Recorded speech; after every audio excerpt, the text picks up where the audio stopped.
నమస్కారం ETV news కి స్వాగతం। ఆంధ్రప్రదేశ్లో వరద ముంపు ప్రాంతాల్లో సహాయక చర్యలు ముమ్మరంగా కొనసాగుతున్నాయి। విజయవాడలో వరద బాధితులకు నిత్యావసర సరుకుల పంపిణీని మంత్రులు అచ్చెన్నాయుడు, నాదెండ్ల మనోహర్, కందుల దుర్గేష్ ప్రారంభించారు। 25 కేజీల బియ్యం, కేజీ కందిపప్పు, పంచదార, 2 కేజీల ఉల్లిపాయలు, బంగాళాదుంపలు, లీటర్ పామాయిల్ సరుకులతో ముంపు ప్రాంతాలకు వందలాది వాహనాలు పంపించారు। ప్రతి ఇంటికి నిత్యావసర సరుకులు పంపిణీ 100% అందేలా అధికారులకు మంత్రులు ఆదేశించారు। అటు వరదల్లో చిక్కుకున్న బాధితులకు గత 5 రోజులుగా సుమారు 10 లక్షల ఆహార ప్యాకెట్లు అందించామని విజయవాడ, గుంటూరు అక్షయపత్ర ప్రెసిడెంట్ వంశీదాస ప్రభు తెలిపారు। ముఖ్యమంత్రి చంద్రబాబు దివిస్ ల్యాబ్ సహకారంతో రికార్డు స్థాయిలో బాధితులకు ఆహారాన్ని అందించామన్నారు। మరోవైపు సీఎం చంద్రబాబు విజయవాడ సహా కృష్ణా, గుంటూరు ఉమ్మడి జిల్లాల్లో ముంపు బారిన పడిన ప్రాంతాలలో ఏరియల్ సర్వే చేశారు।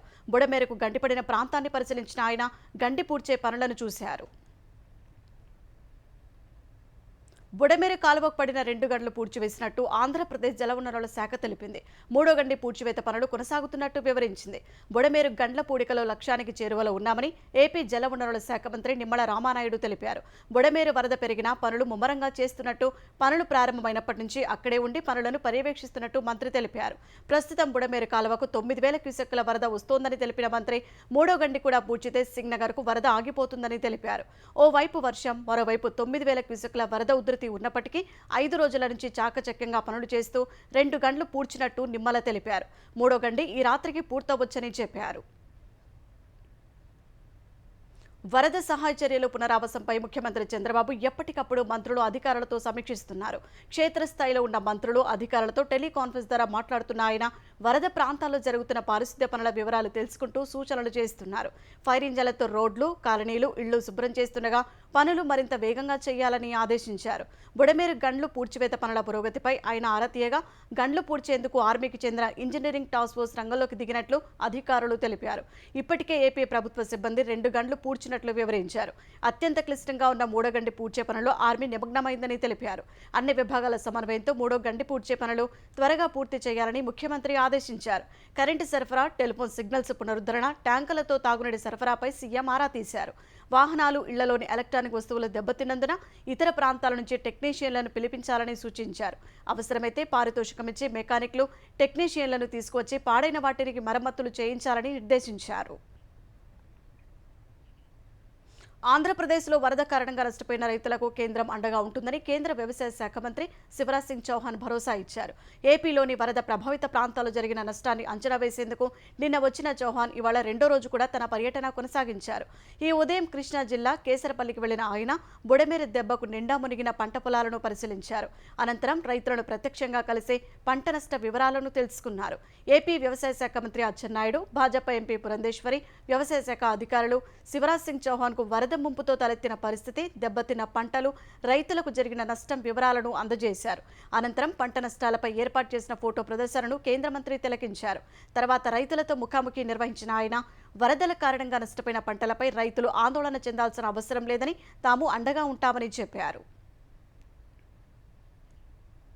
విజయవాడ ముంపు ప్రాంతాల్లో పనిచేస్తూ ప్రాణాలు కోల్పోయిన విద్యుత్ శాఖ లైన్మెన్ వజ్రాల కోటేశ్వరరావు కుటుంబానికి ప్రభుత్వం ఆర్థిక సాయం అందజేసింది। విద్యుత్ శాఖ నుంచి ప్రభుత్వ పరంగా మొత్తం 31 లక్షల రూపాయల పరిహారాన్ని ఆయన భార్యకు అందజేసింది। బాధిత కుటుంబం ఇంటికి వెళ్లిన మంత్రి గొట్టిపాటి రవి స్వయంగా పరిహారం అందజేశారు। కోటేశ్వరరావు భార్యకు విద్యుత్ శాఖలో ఉద్యోగం ఇస్తామని, 2 పిల్లలు డిగ్రీ వరకు ఒక్కొక్కరికి 25,000 రూపాయల చొప్పున చదువుకునేందుకు ఆర్థిక తోడ్పాటు ఇవ్వనున్నట్లు మంత్రి వెల్లడించారు। కోటేశ్వరరావు కుటుంబానికి శాఖపరంగా రావాల్సిన మరో 30 లక్షల రూపాయల వరకు బెనిఫిట్స్ త్వరలోనే అందేలా చూస్తారని మంత్రి హామీ ఇచ్చారు। తెలంగాణలో వరదలకు నష్టపోయిన రైతుల పరిస్థితిని తాను అర్థం చేసుకున్నారని, వారికి కేంద్రం తరపున అండగా ఉంటామని కేంద్ర వ్యవసాయ శాఖ మంత్రి శివరాజ్ సింగ్ చౌహాన్ చెప్పారు। మరో కేంద్ర మంత్రి బండి సంజయ్, తెలంగాణ డిప్యూటీ సీఎం భట్టి విక్రమార్క, మంత్రులు తుమ్మల నాగేశ్వరరావు, పొంగులేటి శ్రీనివాసరెడ్డితో కలిసి శివరాజ్ సింగ్ ఖమ్మం, పాలేరు, మధిర ప్రాంతాల్లో ఏరియల్ సర్వే చేశారు। మున్నేరు, మధిరలో కట్టలేరు ఉధృతితో ముంపునకు గురైన ప్రాంతాలను పరిశీలించారు। అనంతరం పాలేరు కాలువను పరిశీలించిన చౌహాన్ నవోదయ పాఠశాలలు ఏర్పాటు చేసిన ఫోటో ప్రదర్శనను తిలకించారు। ఖమ్మం, మహబూబాబాద్, ములుగు, సూర్యాపేట జిల్లాలో వర్ష బీభత్సానికి జరిగిన నష్టంపై భట్టి విక్రమార్క కేంద్ర మంత్రికి వివరించారు।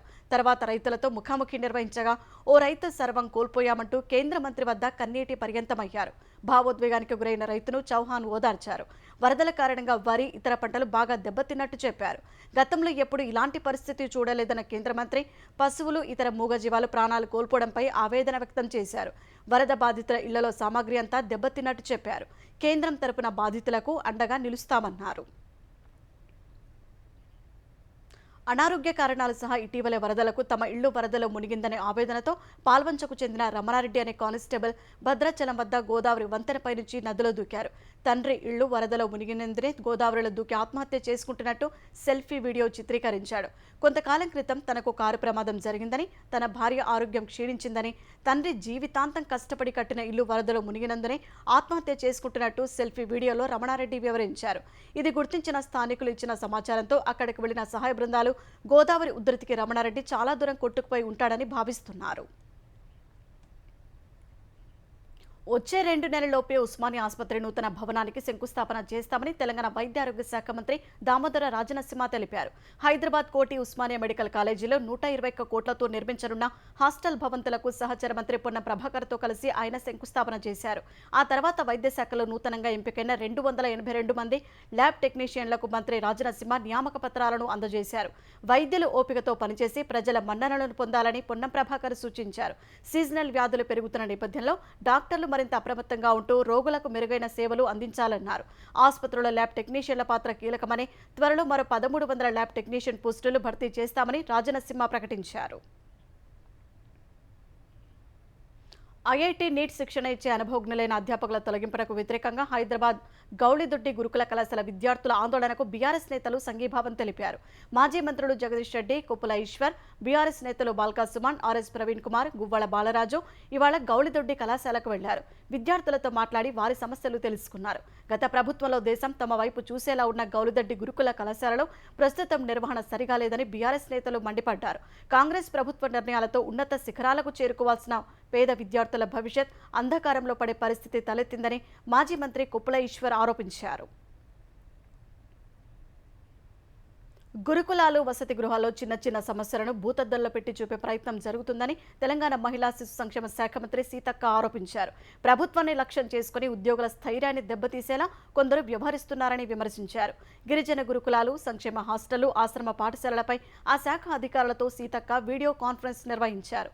టీచర్లు, వార్డెన్లు, సిబ్బంది మరింత జాగ్రత్తగా వ్యవహరించాలని, మానవత్వాన్ని జోడించి మంచి నాణ్యమైన సేవలు అందించాలన్నారు. గిరిజన సంక్షేమ శాఖ సీఎం వద్దే ఉన్నందున ఎస్టీ విద్యార్థుల సంక్షేమం పట్ల ప్రత్యేక శ్రద్ధ వహిస్తున్నారని చెప్పారు. సంక్షేమ పాఠశాలలు, హాస్టళ్ల అస్తిత్వానికి, ఆత్మ గౌరవానికి, అభివృద్ధికి ప్రతీకలుగా నిలవాలని ఆకాంక్షించారు.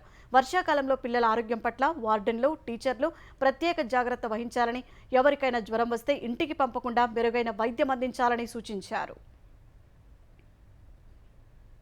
తెలంగాణలో అత్యాచార బాధితులకు సత్వర న్యాయం చేసేందుకు ఫాస్ట్ ట్రాక్ కోర్టులు ఏర్పాటు చేయాలని బీఆర్ఎస్ డిమాండ్ చేసింది. గాంధీ ఆసుపత్రిలో చికిత్స పొందుతున్న జైనూర్ బాధితురాలని మాజీ మంత్రులు హరీష్ రావు, మల్లారెడ్డి, సబితా ఇంద్రారెడ్డి, తలసాని శ్రీనివాస్ యాదవ్, ఎమ్మెల్యే సునీత లక్ష్మారెడ్డి పరామర్శించారు. అనంతరం ఉదయం రైతు బంధు రాలేదని ఆత్మహత్య చేసుకున్న సురేందర్ రెడ్డి మృతదేహానికి హరీష్ బృందం నివాళులు అర్పించింది. అనంతరం మాట్లాడిన హరీష్, కాంగ్రెస్ ప్రభుత్వం వచ్చిన తర్వాత తెలంగాణలో అత్యాచార ఘటనలు నిత్యకృత్యమయ్యాయని మండిపడ్డారు. 9 నెలల్లోనే సుమారు 1900 వరకు అత్యాచార ఘటనలు, 4 మత ఘర్షణలు జరిగాయని ధ్వజమెత్తారు. శాంతి భద్రతల పరిరక్షణలో కాంగ్రెస్ సర్కార్ పూర్తిగా విఫలమైందని ఆరోపించారు. హైదరాబాద్ బ్రాండ్ ఇమేజీని నాశనం చేస్తోందన్నారు. సినీ నటుడు రాజ్ తరుణ్ లావణ్య కేసులో కీలక పరిణామం చోటు చేసుకుంది. ఈ కేసులో ఛార్జ్షీట్ దాఖలు చేసిన పోలీసులు రాజ్ తరుణ్ను నిందితుడిగా చేర్చారు. వాళ్ళిద్దరూ కలిసి 10 ఏళ్లు ఒకే ఇంట్లో ఉన్నారని ఛార్జ్షీట్లో పేర్కొన్నారు.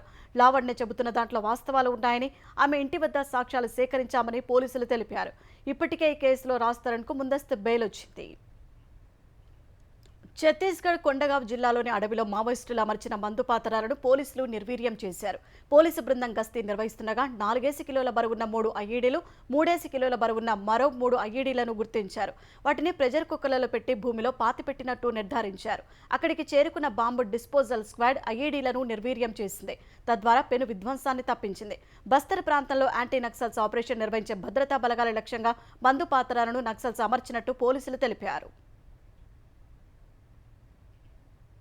లండన్ వెళ్లేందుకు ఎన్ఓసీ ఇచ్చే విధంగా ఆదేశించాలంటూ మాజీ సీఎం జగన్ దాఖలు చేసిన పిటిషన్పై విచారణను హైకోర్టు ఈ నెల 9కి వాయిదా వేసింది. లండన్ వెళ్లేందుకు సీబీఐ కోర్టు తనకు అనుమతి ఇచ్చిందని, విజయవాడ ప్రజా ప్రతినిధుల కోర్టులో కేసు పెండింగ్లో ఉన్నట్టు పాస్పోర్టు కార్యాలయం లేఖ రాసినట్టు జగన్ కోర్టుకు తెలిపారు.